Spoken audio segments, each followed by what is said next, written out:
Alrighty, so it is 1 on the dot. I'll go ahead and get started, and maybe some other people can pop in as we go. So my name is Hallie. I am a certified financial wellness coach at Alive Credit Union. And Alive is a local not-for-profit financial institution in Jacksonville, Florida. And our primary purpose is to inspire financial wellness in our communities. Live. So today, keeping in that inspiring financial wellness goal, we are presenting Buyer Beware. And I'm going to talk to you about how to protect yourself from some of the scariest financial scenarios. So it's a little spooky. It's that time of year. So before we jump into that, I always like to look at words of motivation, words of wisdom to tie into life. So I love this quote. I have learned to use the word impossible with greatest caution, which is, I think, supposed to be meant to be motivational, but it's a little bit spooky because some things you think would be impossible, but these scammers find a way to make happen. And then Benjamin Franklin, he has all of the best quotes, right? He said, distrust and caution are the parents of security.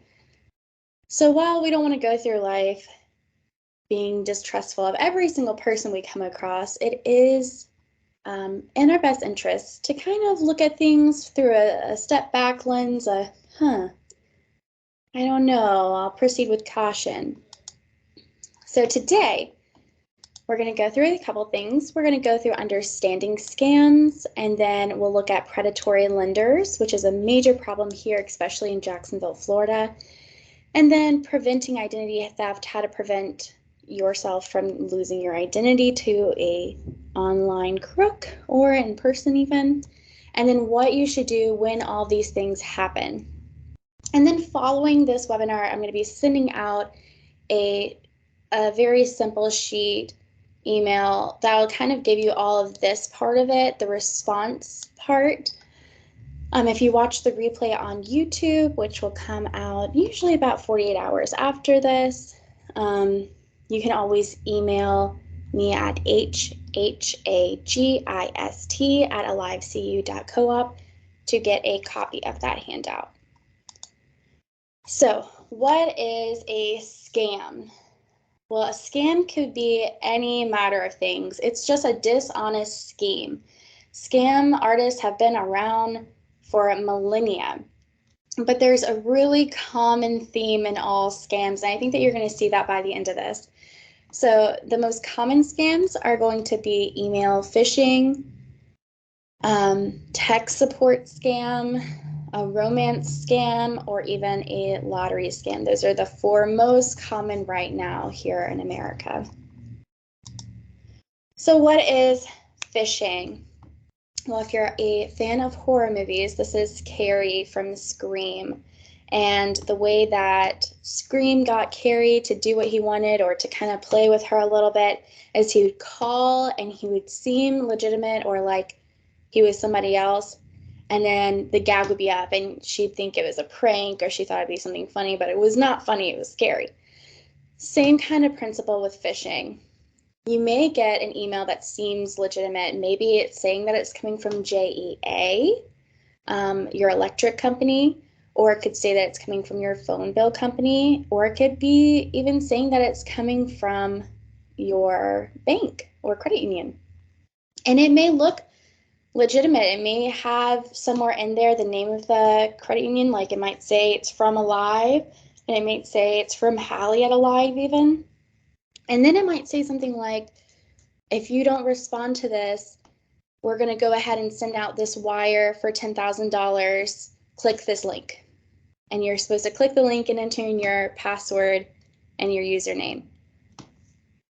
It may seem legit, right? So maybe you go in there and you click on the link and you enter in your Alive Credit Union username and password, and now that crook has your information to do whatever they want with your online banking. So how do we spot that? We're going to hover over any links to see where it goes. If it's not an email that we're expecting, we're just going to automatically delete it. If it seems legitimate like that, if it seems like, oh, this really is an electric company, or this really is my phone bill company, or whomever you think it may be, then go ahead and just call the business directly using their listed number. Call them up and say, hey, I got this kind of weird email. It said I need to log in right now and use this link. Did you guys send that? And 99.9% of the time, they're going to know that there's something fishy going on if you tell it to them. Now, there is something similar to phishing. Phishing is primarily with email, but there's one now that is on our cell phones. So smishing is text phishing. So maybe you get a text, I used to get these all the time, that says Amazon is having trouble with my delivery, and it'd have a link to click. Do not click the link. It is not Amazon. You can go onto your Amazon account and see if it's legitimate. Same with, again, an electric company, the same thing could happen. Or anything in general. If you see something that's giving you some sense of urgency and a call to action, just pause, think about it, and then make a decision about what you want to do. So another really common scam is the tech support scam. This one could be an email or it could be a call, and you answer that call and they may say that they are calling from tech support, either from where you work or from the device that you're using. So maybe they say they're from Apple support, or maybe they say they're from Dell support, and they're going to guide you through correcting some issue on your computer. But once they get into your system, they have access to all of your information. Think about your saved passwords. Think about the documents you have saved onto your desktop or linked to your drive. And then sometimes, especially if it's not in a work setting, if it's an at-home setting, they may pause in the middle of fixing something and say, okay, I need payment, and if you don't pay, I'm going to install a virus. So what do we do when we get this call? Well, this call's never going to be legitimate, right? When has Apple ever legitimately called you? Never. You call Apple and wait, right? So if you get this call, if you get an email or a call saying that this is tech support and we need to fix this right away, red flag. Again, there's that sense of urgency, and giving anybody access to your online or digital world is just as bad as opening up your wallet, right? So let's be aware of that one. This one is really sad. So another really common scam is the romance scam. How does a romance scam work? Well, unfortunately, scammers can create elaborate relationships online, spend months, years even, developing a relationship, asking for a little money here, a little money there, and it'll eventually escalate and escalate. Maybe they ask for personal information to steal your identity instead of money if you don't have money to give. But either way, they're trying to get something out of you. That's their benefit of it. And we really see this more with older women than anyone else. And not even old, I'm saying as young as 50s, 60s, and all the way through. What do these have in common? Well, usually the guy is way too good to be true. You know, going back to the original Prince emailing you scheme to now you have engineers and businessmen that somehow get stuck in the country and can't get out without your money. Either way, if somebody loves you, they're not going to need your money. So if somebody is asking for money, this can also be in a friendship type way. So don't always think of it as a romantic kind of relationship where this may happen. This could be somebody who befriends you. They seem like they really are there for you. They really like you, and it's kind of like a love bomb all at once. And then they need money, they need help. That's when you kind of gotta put up your red flags and protect yourself. The last big scam that I want to talk about is the classic lottery scam. Especially now when people's finances are so tight, it can be really easy to fall into trusting someone. So These scams could be a call, it could be an email, it could come in the mail. Either way, it's going to go the same way with a lottery scam. They're going to tell you that you won a prize, and they're going to send you the check in the mail, or they're going to send you a wire with all the funds. But first, you have to pay them the fees and taxes, and you cannot claim it without giving them money or information. And the fact is, if you play the lottery, you go in and you buy a lottery ticket somewhere, and then you have to go and cash in that lottery ticket. They don't seek you out. They'll just call the next person and make more sales. So again, it's a little bit too good to be true. So what are some commonalities that we're seeing with all these scams? Well, all scammers are typically excellent actors. They're going to make you believe that I am who I'm telling you I am legitimate. This is a legitimate email. This is a legitimate text. This could happen any day. Then they're going to give you a sense of urgency. Okay, you need to pay this now using this link right now, or else we're cutting off your power. Or you need to send me the $500 to win your $1,500 lottery check right now, or else we have to go to the next winner. Or even like thinking of the romance scam or friend scam. I'm going to be deported if I don't get this money, and I'm an engineer, and I've got these projects I have to do, and my money is all tied up. It's all fake. They could build up to threatening you or your family. We see the threatening a lot with like the IRS scams. So they say the police will come and get you if you don't pay your past due taxes on the phone right now. That's simply not true. Every year, the IRS reaches out and says, this is a common scam. Be on the lookout. We will never call you for payment by phone. They may seem like they know your information, especially in this day and age. We have so much of our personal information easy to access online. You've got Facebook, you've got Instagram, you've got your emails, you've got Twitter, you've got Thread, Twitter's X now. All these places they can pull information from. They can even pull your information by looking at other people and skip tracing you. So maybe they see your friend's account and your friend tagged you in a photo. Then they text you and say, oh yeah, I know Marianne. She is a personal friend of mine and she told me to get your information.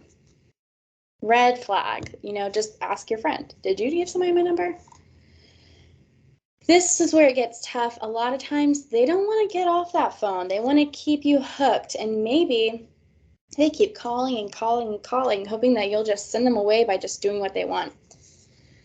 And then lastly, they can use a lot more than you'd think. It's not just talk and text and email. It's all types of stuff. It could be QR codes that you scan. It could be social engineering. It could be a flash drive that you find in a parking lot. At the end of the day, kind of stay in your lane, keep your red flags up, and like Benjamin Franklin said, move with some caution. That's going to be your greatest security. So now let's talk about another horror story in finance, and that is predatory lenders. So it's not so easy to spot a predatory lender, especially if you're not familiar with the term. So a predatory lender is exactly what it sounds like. It's your classic loan shark. Just over time, it has changed with technology, right? So now we have very legitimate seeming lenders, especially in lower income communities, that are specifically targeting the people of that community to get into a unfavorable lending situation. So maybe that's a really high interest. Maybe that's payments from now until the end of eternity. It could be any matter of things. So how do you spot somebody who's a predatory lender? They're going to be usually unprofessional or unregistered. If you look them up online, maybe you are not able to find anything legitimate about these people. Maybe they have misleading advertisements, like they say, low payments of $30 a month for a $2,000 loan, but they don't have anywhere stated how many payments there's going to be or what the interest is. It's a red flag. Maybe they have balloon payments. So maybe it looks like you're going to have this small payment, small payment, small payment. And then when you actually look through the payment schedule, which they're legally supposed to give you, maybe you see at the end, your payment goes from $100 or $200 to $500 or $600 or $1,000. Another red flag would be a high interest rate, especially think of payday lenders or buy here, pay here car lots. Those interest rates are largely unregulated. There are some regulations, but they're very lean. There's not much built, and there's not really a task force to enforce it. So you could see interest rates that are 100, 200%, and depending on where you are in the country, it could be higher than that. Some states are completely unregulated. Here in Florida, we're slightly regulated. So paying attention to the interest rates, the payment schedule, and that kind of leads back to that first point of unprofessionalism. If you are not able to see legitimate written contract before you go into a loan, then it's just what it is. It's not legitimate. There could be excessive fees and penalties. So maybe they encourage you to miss a payment or pay late, but maybe there is a per day fee that accrues or a percentage increase on your interest if you miss a payment. Maybe there's several different penalties by how you pay back. These are all red flags. If when you ask them questions, either they're too quick on their feet and they're just making stuff up, or they have no idea how to answer your questions. And then the common theme here, which you're going to see with all these scary scenarios we go through today, it's too good to be true. With all of our scam artists, it was too good to be true. With our predatory lenders, it's too good to be true. If it doesn't seem real, it probably isn't. So let's talk about, again, some common predatory lending schemes. Well, the number one that I wanted to bring up is payday lenders. It's extremely high interest on a short-term loan. You can always see these, especially on certain parts of town that they target, like I mentioned earlier. You're going to see them as Cash Advance, Advance America. Sometimes they're just called Payday Here, Payday Now. Anything that is offering to give you your full paycheck at a high interest within the next 2 weeks is a payday lender.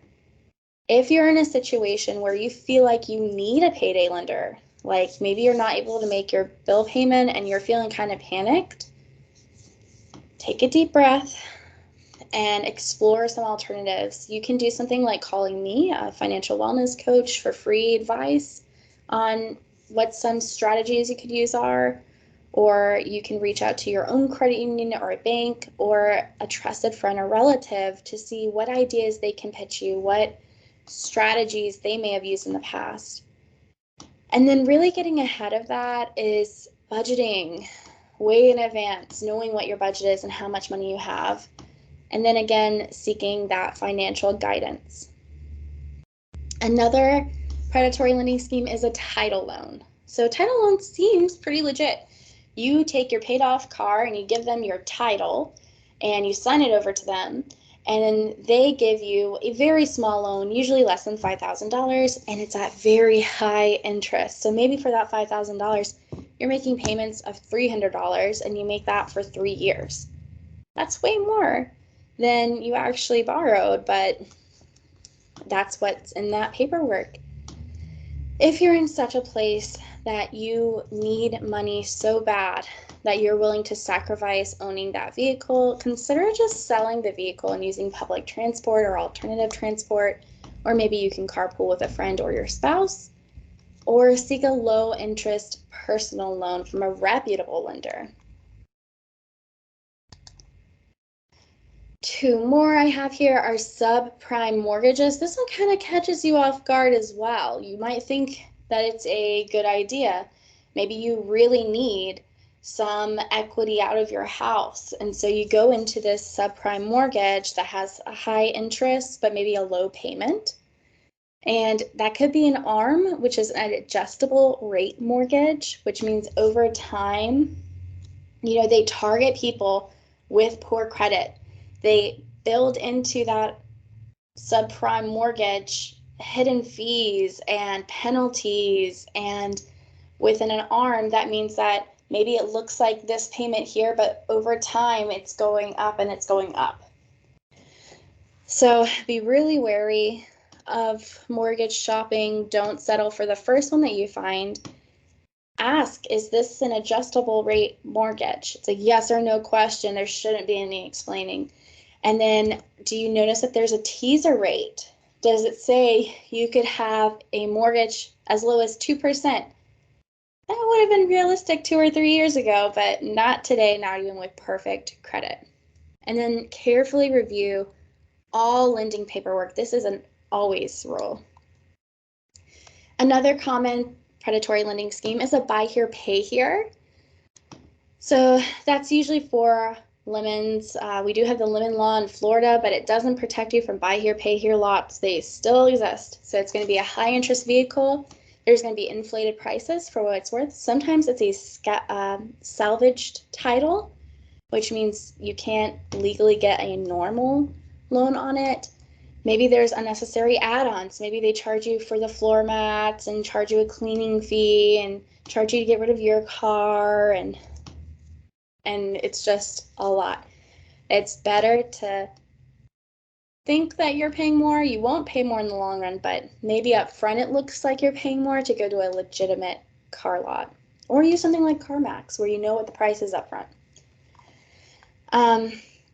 You can also shop for financing separate from your car. So you can call up your credit union or bank and you can look at financing ahead of time, have your check in hand or ready to go, and then you go shopping with what you have budgeted. And then always, again, like I said here, review your terms and conditions very carefully. Read through that contract. It is confusing, but once you get used to it. All right, so our last spooky, scary financial situation is identity theft. This is more common than you think. I have these little anecdotes, but this one I really want to read to you. There were 5.74 million cases of identity theft in 2021. How does that happen? Well, that could be from a data breach at some place like who you have a substandard mortgage with, or a substandard credit card, or even on Credit Karma, they've been hacked before. It could be from unsecure browsing.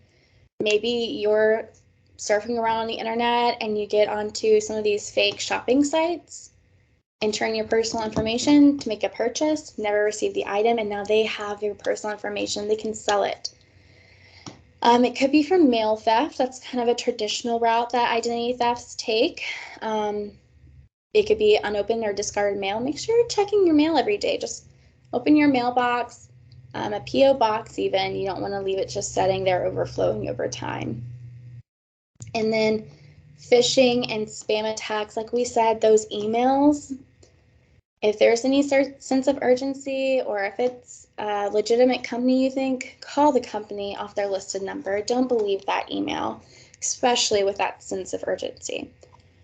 So why do people steal your personal information though? What can they do with it? Who am I? Who cares, right? Well, not only can they open up credit accounts in your name, they can charge up that credit. If you dispute that credit as credit fraud on your credit report, it will move that account. It'll list it so that lenders can see going forward that it wasn't legitimate, but that doesn't fix your score. There's currently no way to fix your score once it's been messed up. So you'll still have to build up. They could also file your tax returns for you and take your tax return if you have any, or lie on your tax return, so you have to deal with that. Maybe they make health insurance claims. Try to take your money at the bank, try to wire your money, or use online banking transfer to move your money to their own account. There is a whole breadth of things that these thieves do. And all they need is a little bit of self-identifiers and a little bit of guise. So how do we secure our information? Here's my top 3 tips. Use secure websites. That means it has HTTPS, little dot dot slash slash. Avoid sharing personal information. And avoid using public Wi-Fi if it's for important business like paying your bills or checking your online banking. Just use your cell service. You can also freeze your credit. That's a free service offered by all 3 major bureaus. You can unlock it before you apply for any type of credit, and then you know nobody can get to it. And you might even get a notification if somebody tries to unlock it that's not you. And then recognize social engineering. Be kind of skeptical. In this day and age, we have to try to protect ourselves. So avoid emotional manipulation and avoid oversharing your own information, even at places like work. So what do we do once we have been scammed? Unfortunately, we were scammed. You're not alone. 40% of Americans don't understand that victims do not lose money to scams because they're gullible. They happen to everybody. So first, you're going to want to file a police report with your local police. You're going to say, I lost my wallet, or I was scammed, or somebody did this, that, or the other. Then you can contact the Federal Trade Commission. Again, all this will be sent out to you as well after this so that you can keep it on file and on hand in case something bad happens, or for family and friends. If the scam happened online, you can report it to the Internet Crime Complaint Center. Then you're going to want to call all of your financial institutions. So call your bank, call your credit union, call all of your credit card companies. Just let them know, hey, I recently had some fraudulent activity. I want to make sure everything's okay. If you haven't already, this is the time when you need to go ahead and freeze that credit and review your credit report. And not just once.